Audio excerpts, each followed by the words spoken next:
जय श्री राम दोस्तों। KGF movie तो सबने देखी होगी। उसमें एक डायलॉग फेमस होता है कि माँ एक योद्धा है। रियल में एक माँ योद्धा है। माँ से बड़ा कोई भी नहीं है। वो एक स्टोरी थी, लेकिन यहाँ पे एक रियल घटना घटी है कोलकाता में। 3 लोग रहते हैं एक परिवार में। मैंने पहले भी बता दिया था, लेकिन आप लोगों ने नहीं देखी, कोई बात नहीं, मैं फिर से स्टोरी लगा भी देता हूँ, आप देख लेना। माँ कैसे रो रही है, बिलक रही हैं, क्योंकि उनकी कोई हेल्प नहीं करता है। जितना उनसे हुआ उन्होंने किया, लेकिन उनको पता था हमारी लड़की ठीक नहीं होगी, अब कोई रास्ता नहीं बचा, तो कैसे ना कैसे भगवान तो सब देखता है। उन्होंने रास्ता खोला। उनके घर पे एक जो हेल्प करने वाला एक इंसान आया, उन्होंने वीडियो बनाई। वीडियो के माध्यम से लोगों ने उस वीडियो को 17 मिलियन आज के टाइम में उस वीडियो को देखा। लोग आए, लोगों ने हेल्प की। रियल में उस दर्द वहाँ पे उस माँ का दिख रहा है कि माँ को कितना दर्द। वो माँ देख रही है कि मेरी बच्ची अगर ठीक नहीं हुई तो मैं कहाँ जाऊँगी। सहारा होते हैं बच्चे ही होते हैं माँ बाप के, लेकिन कुछ माँ बाप के लिए बच्चे भगवान से भी ज़्यादा बढ़ के होते हैं। तो हमें उनकी कदर करनी चाहिए। माँ एक माँ नहीं है, भगवान से बढ़कर है, क्योंकि उन्होंने हमें पैदा किया, धरती पे लेके आए हैं। माँ के बाद भगवान है, पहले माँ है, तो माँ की रिस्पेक्ट को। आप वीडियो देखो कैसे माँ अपना दर्द लोगों के सामने जाहिर। लोगों ने सबको थैंक यू, लोगों ने बहुत प्यार दिया, बहुत आगे आए हैं, हेल्प हो रही है। आज उस लड़की का डॉक्टरों ने बुलाया है, जो पहले उनकी सर्जरी की गई थी, फिर उन डॉक्टरों ने मीटिंग बैठाई है, सब डॉक्टर इकट्ठा हुए हैं। आज उस लड़की का फिर से चेकअप होगा। लगता है कि वो बहुत जल्दी ठीक हो जाएगी। बहुत टाटा कंपनी से भी फ़ोन आया, जॉब का ऑफ़र आया। कॉलेज आर्ट की बहुत अच्छी है वो लड़की, आर्ट बहुत अच्छा करती है, तो आर्ट के कॉलेज वाले भी आए। उन्होंने बोला हमारी तरफ से इसको स्टडी फ्री है। सोशल मीडिया बहुत अच्छी चीज़ है, अगर अच्छे से इसको यूज़ करोगे तो ये बहुत कुछ दे सकती है। एक माँ की बच्ची आज जिंदा बच रही है, वो सिर्फ सोशल मीडिया की वजह से। सबको थैंक यू। बस ऐसी लोगों की मदद करते रहो। आज उस लड़की के लिए दुआ करो कि डॉक्टर अच्छा डिसीजन ले, उसका अच्छा उपचार हो और वो जल्दी से ठीक हो जाए। जय श्री राम। वीडियो जरूर देख के जाना, स्किप मत करना। देखना कैसे माँ अपने बच्चों के लिए कितना कुछ कर सकती है। चलो वीडियो देखो। দিদি কি হয়েছে আপনি খবর? হ্যাঁ মেয়ে হ্যাঁ হ্যাঁ আগুনে পুড়ে গেছিল। আচ্ছা আচ্ছা ও এবার মাধ্যমিক পরীক্ষা দেবে। আচ্ছা ও আচ্ছা মোমবাতি জ্বালিয়ে স্কুলের কাজ করছিল, জামায় আগুন লেগে গেছিল। খুব জামায় আগুন লেগে গেছিল? হ্যাঁ আচ্ছা আচ্ছা তোমার জামায় আগুন লেগে গেছিল? হ্যাঁ, ও সার্জারি হয়েছে। এই দেখ, গলার থেকে পুরো ব্রেস্ট পেট আচ্ছা আচ্ছা সার্জারি হয়েছে, 2বার হয়ে গেছে। আর একবারও সার্জারি করতে হবে, কিন্তু আমরা আর পাচ্ছি না দাদা। 4 মাস হয়ে গেছে। আমার মেয়েটাকে বাঁচান দাদা, আমাদের সেই সামর্থ্য নেই। আমার হাজবেন্ড একটা কোম্পানিতে কাজ করে, এই বাড়িটাই আছে। যদি আমরা টাকা পয়সা সাহায্য না পাই, বাড়িটা বেঁচে আমাদের পথে নামতে হবে, কিন্তু আমার মেয়ের জীবনটা পড়ে রয়েছে। ও কোন ক্লাসে পড়াশোনা করতে তুমি? 10-এ? আচ্ছা আচ্ছা, মানে এইবার মাধ্যমিক দিতে তুমি, তাই তো? তুমি মাধ্যমিকটা আর এই বছর আর দিতে পারবে না। আচ্ছা, মানে পুড়ে মানে খুব মানে অসুবিধা? হ্যাঁ, পুরো ব্রেস্ট টেস্ট পুড়ে গেছে। সব পুড়ে গেছে? হ্যাঁ, ও সার্জারি করতে হবে আর একবার। এই সার্জারিটা না করলেও ভালো হতে পারবে না পুরোপুরি। আচ্ছা আচ্ছা, আপনার স্বামী কি করে বললেন? একটা কোম্পানিতে কাজ করে। একটা কোম্পানিতে? কত করে পায় মাসে? 12,000 টাকা মাইনা পায়। 12,000 টাকা মাইনা পায়? ওর প্রত্যেকদিন ড্রেসিং করতে হয়। প্রত্যেকদিন ড্রেসিং করতে হয়? মানে ড্রেসিং এ কত খরচা? 1700 টাকা লাগে। 1700 টাকা ডেলি? তো এই আমরা আর পেরে উঠতে পারছি না। আচ্ছা আচ্ছা, কতদিন হয়েছে এটা? 4 মাস হয়ে গেছে দাদা। 4 মাস হয়ে গেছে? মানে 4 মাস ধরে ডেলি এরকম ড্রেসিং করতে হচ্ছে? হ্যাঁ। আচ্ছা আচ্ছা, মানে কি করে হলো হঠাৎ এরকম? ও বই পড়ছিল মোমবাতি জ্বালিয়ে। বই? আচ্ছা আচ্ছা, বই পড়ছিল মোমবাতি জ্বালিয়ে, তারপরে? ও জামাই কি করে লেগে গেছে ও বুঝতে পারিনি। আচ্ছা আচ্ছা, তুমি বুঝতে পারোনি কি করে লেগেছে? বুঝতে পারিনি। মানে মোমবাতি কি পাশেই ছিল? হ্যাঁ, পাশে মানে হঠাৎ তোমার আগুন লেগে গেছে?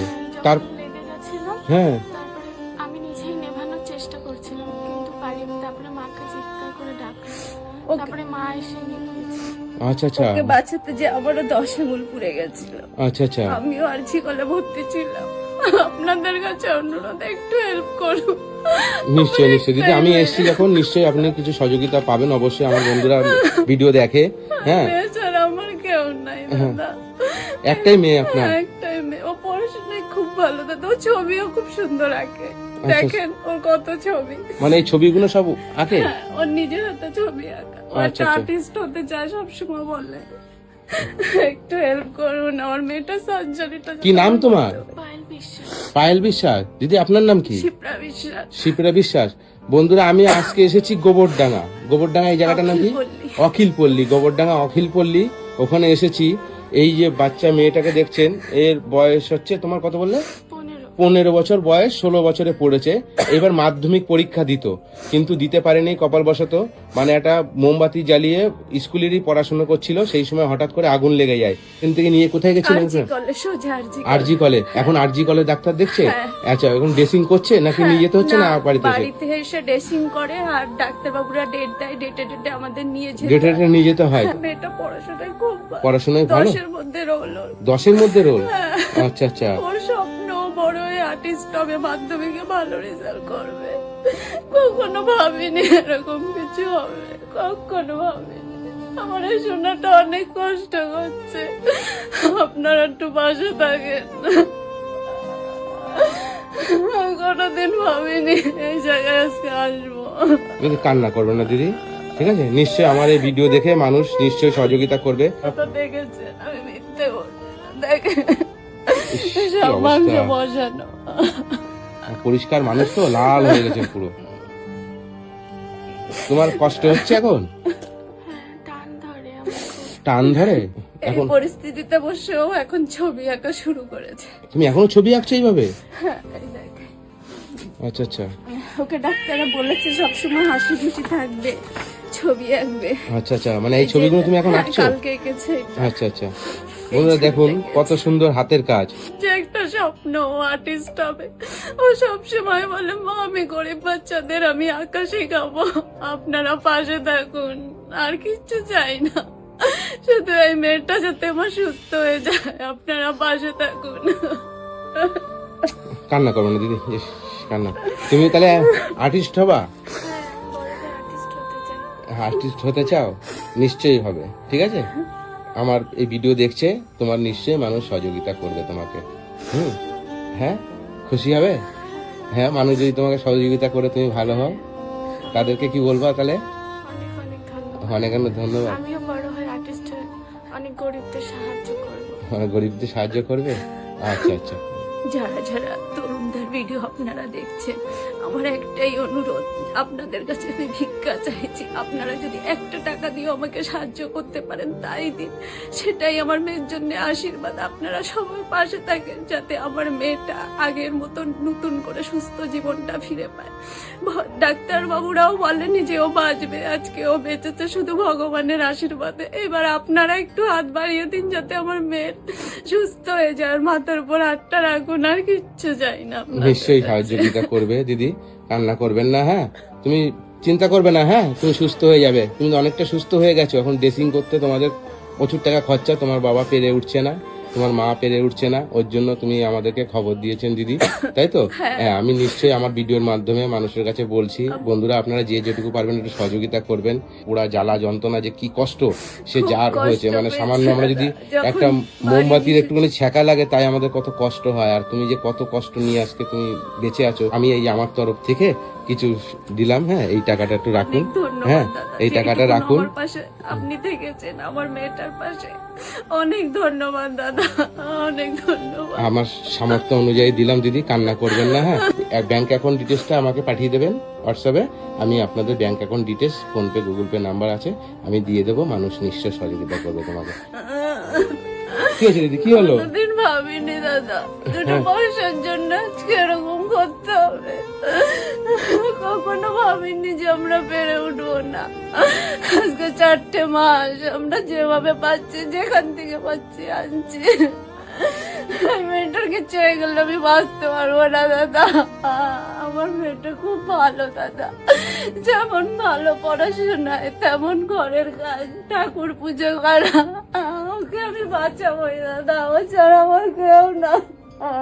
দিদি উঠুন উঠুন, দিদি উঠুন, কান্না করবেন না দিদি। কদিন আগে ডেঙ্গু হয়েছিল মেয়েটার, হ্যাঁ, 3 মাস আগে, আচ্ছা আচ্ছা। মে মাসে হয়েছিল। ডেঙ্গুর থেকে কেবল ভালো হয়ে উঠলো, তখন আমরা চালিয়ে নিতে পেরেছি, কিন্তু এখন এত বড় বড় ধাক্কা আর পাচ্ছি না। অলরেডি 4 লাখ দিদি টাকার উঠুন, মতো দিদি হয়ে উঠুন, উঠুন, গেছে। উঠুন, উঠুন, উঠুন, কান্না করবেন না দিদি। হ্যাঁ হ্যাঁ, নিশ্চয়ই আমার ভিডিও দেখে মানুষ সহযোগিতা করবে। হ্যাঁ, আর আপনার খারাপ লাগছে না?